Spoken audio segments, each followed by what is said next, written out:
So the other option is a custom cheek implant. Now, a custom implant is made specifically for your face, your skeleton, and with the exact proportion and dimensions that you want. So here's an example of a custom cheek implant. Now, this patient decided on custom cheek implants for a couple different reasons.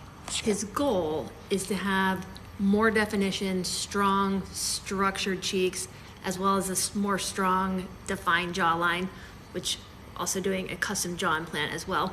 But the goal for the cheeks was to have pronounced cheekbones, but he had also lost a lot of weight recently, and so this part of his face, the fleshy part of the cheeks, had also decreased in volume and needed some more volume under the eye. So there is not an implant that combines the tear trough, the malar implant, and the submalar implant.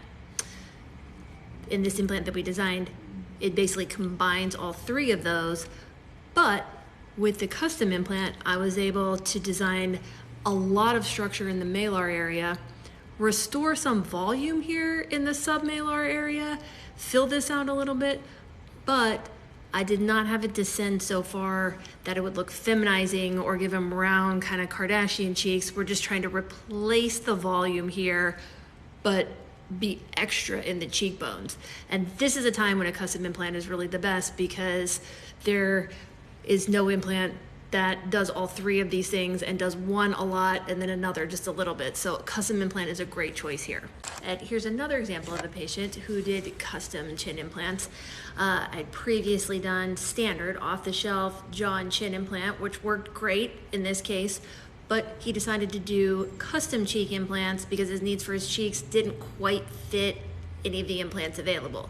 So in this case, the goal was to give more structure to the cheekbones and add more volume, but really had a lot of kind of just depression and hollowness here around the eyes.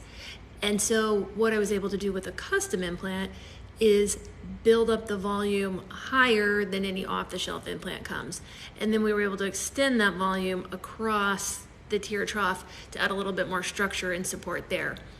Also, the two sides of his face were a little bit asymmetric, and so one implant actually is bigger than the other so that externally all of the measurements are equal and symmetric. So this is another great example of when a custom implant is probably better than an off-the-shelf or standard implant.